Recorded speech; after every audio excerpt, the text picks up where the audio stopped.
Hello everyone, JG here, and welcome to the 9th part of the Blizzard Audiobook series. If you'd like to follow along, there's a link to the Blizzard PDF in the description. All that being said, let's get started. Act 8, The Duck's Orphanage. As the sun began its journey across the bright blue sky once again, shining all the stars out of its path, Karol woke to find Rex and Esther already up. Rex was working on a triangle-shaped project, while Esther was sitting by herself. "Let's go," Karol said as he stood up. "We have a lot of ground to cover." They both did as they were told, and Rex put his project back in his bag. The three of them were extremely awkward from the day before, but they still had their mission to accomplish. Karol wanted to go get the stone on his own, but he remembered Shadow's words of teamwork, so he stayed with the others. Esther was with them to keep the lords of Agnobis' base, and Rex was still holding out hope for the stone and for friends. They went to the edge of the cave, and Karol began their ice trek once more. They skated over the mountain silence, crossing rocks, trees, rivers, occasional animals, cliffs, and ravines. After a few hours, the team arrived at a mountain that was slightly taller than all the others, with dark gray building on the side. "Let's stop here," said Rex. "We've been going for a while, and I need a moment to rest my legs. I also want to check those buildings out." Karol agreed, so he brought his path towards the building and landed safely on the ground with all three of them intact. They all untied their ropes, and Rex stretched for a minute. "Ah," Rex groaned as he stretched. "That feels better." Karol looked at the buildings. "Magnobis' base is built like this," Esther commented. "It's built into the mountain to provide extra protection. It's more likely that those bits of buildings you see poking out of the mountain are not different buildings, but one." Karol looked at the ground in front of the base. He saw the remains of a multitude of dead robots, maybe 20 or 30. Some of the robots had a red logo of a mustached man with glasses. Karol remembered Shadow telling him about that logo. "Eggman!" Karol shouted. He then formed ice daggers in his hands, and Rex whipped out his gun. "Relax," Esther said calmly. "This place is abandoned. Do you not see all the scrap metal everywhere?" "Right," Rex said, putting away his gun. Karol absorbed the ice to his hands. "Ooh!" Rex shouted ecstatically. "Maybe I can find parts I need for my project." "I don't know if it's wise to go around stealing Eggman's stuff," Karol said prudently. "But there's no harm in looking around if this place is abandoned." The three then entered the base. The floor and walls were gray, and light was emitting through the glassless windows. There was scrap metal, robot parts, and straight paper all over the floor. The cabinets on the wall were all open and destroyed, all like this place had been robbed recently. As they were walking, one of the robot scraps came to life and started violently shooting at them. Rex pulled out his gun and shot a bolt of electricity at it. When the electricity landed, the robot shook and turned back off. Rex ran to it to see what parts it may contain. "Rex," Karol sighed. "Should we really be taking Eggman's gear?" "If this place is abandoned, what's the harm in it?" Rex replied. Karol shook his head. "It could have a tracking device or something?" Rex ignored him due to the excitement of free parts. There was a laptop with a hack-cracked screen open on the table in the back of the room. On the laptop, there was a video of a bald, mustached man with a red suit and black pants. "That's the doctor," Esther commented. Karol clicked on the video. Some strange music began playing as the doctor began his message.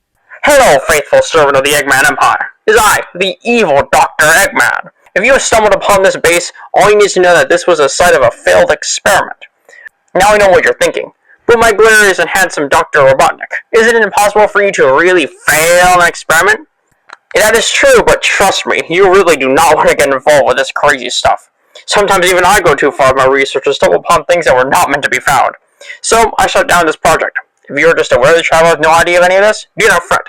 Feel free to take any scrap tech or metal you may find here, as I will not be returning. I only request that you write in Dr. Eggman in your next political vote and ignore that door to your right.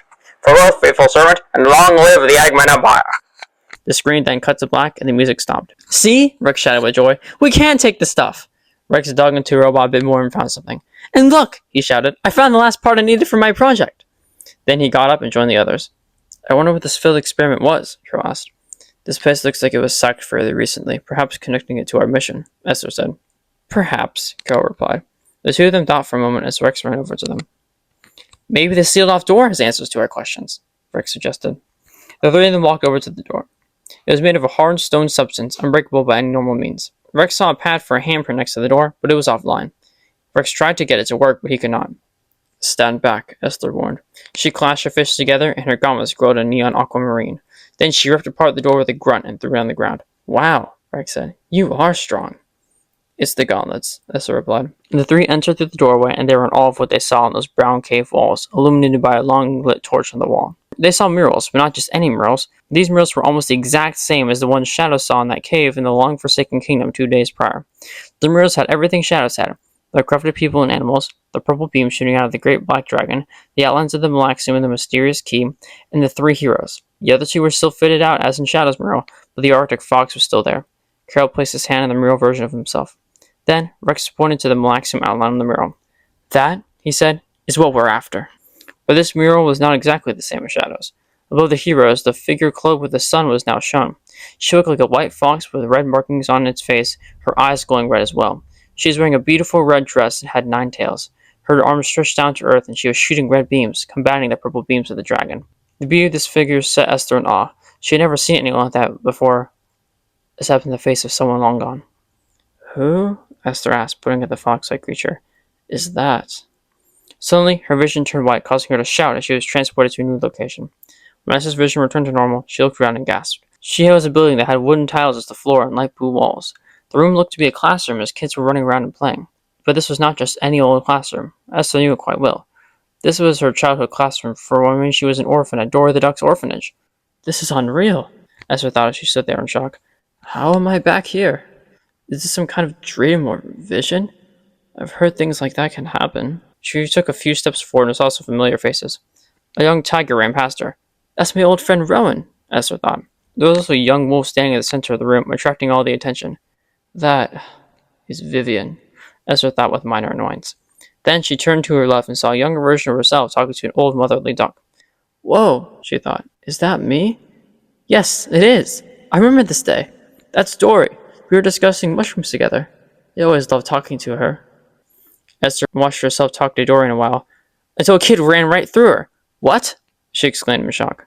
Then she came to her sentence. "I guess I am invisible to the people here." Then she saw an older girl, a dog with floppy ears, wearing a casual shirt and a long back skirt, run up to young Esther and hug her. "Jolene!" Esther said out loud as she ran to her. "I never thought I'd see you again." Then, when the dog did not respond or even turn around, she remembered the reality of the vision. "Oh, right," Esther said. "I just thought that maybe I could speak to her again." A tear fell from her eyes. As soon as this tear hit the ground, the scene in the vision changed. The orphanage and the whole town were being destroyed, and flames were consuming whatever was left. The sudden change shocked Esther greatly, but she knew this scene all too well. She saw mercenaries and bounty hunters slaughtering the children, and Dora the Duck was slain by a sword wound through the heart, dead on the floor.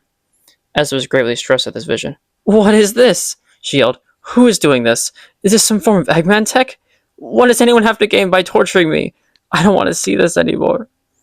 Then she fell to the ground and started crying again. Suddenly, all the mercenaries and bounty hunters left, and the flames dissipated. All that was left was Esther and the corpses of the village. Esther saw the body of Dory. She got up and approached the corpse, and she knelt, sobbing. Then a great flash of warm light appeared in front of her. Esther, who was still shaking with fear and stress, stood up, covering her eyes with her gauntlets from how bright it was. The light faded, and in its place was the 9-tailed fox figure from the mural. She was the most beautiful person Esther had ever seen. "You," Esther said with a mix of fear and awe. "Who are you? Did you cause these visions?" The 9-tailed fox did not reply. She stood there and stared at Esther with a depth that pierces into the deepest abyss of one's soul. She stared with a sorrow that would break the heart of the most hardened man. She stared at a compassion that could easily console the most tragic of people. She stared at her with love. But Esther did not understand any of that. She saw the accusation. She knew what the fox wanted. She gave up her plan of treachery and her life of wickedness. But she was just too proud and sad to seek the help of someone like her. Esther, with stress, anger, and depression all at once, if that is possible, yelled, "Leave me alone!" Then she slammed her fists together, activating the strength of her gauntlets, and to slam the fox. Right when she was about to end her, she was back in the cave, pointing at the fox in the mural. Her hands, wearing unactivated gauntlets, hit the wall lightly, still in the form of a fist. "I don't know who that is," Karol said, responding to Esther's previous question. "Shadow said something about a fox near my jet, remember?" Rex guessed. "Maybe she has something to do with that." "Maybe," Karol replied. A tear fell from Esther's eyes. Rex noticed. "Esther?" he said gently. "Are you okay?" "I'm fine," Esther said coldly as she turned to leave. "Are you sure?" Rex glistened kindly. Esther stopped in her tracks. "Can you just leave me alone?" Esther shouted. "Let's just get out of here," Karol said, still bitter from the night before and wanting to avoid another fight. "I'm tired of this nonsense." The three left the Eggman base, tied the ropes around each other, and set off. After a few more miles of traveling, the sun started to set and the stars showed their glory again in the skies once again. Karol brought the team to a ledge and they set up camp because it was not safe for an ordinary person to be on a journey at night in those days. But when they looked up at the ledge, on the opposite side of them, they saw a huge mountain with many buildings built into its side and a great wall surrounding it. "There it is," Esther remarked, "Magnopus's headquarters."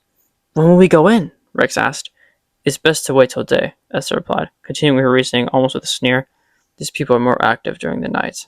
Having learned their lesson against making a campfire, the three lay on the ground and went right to sleep.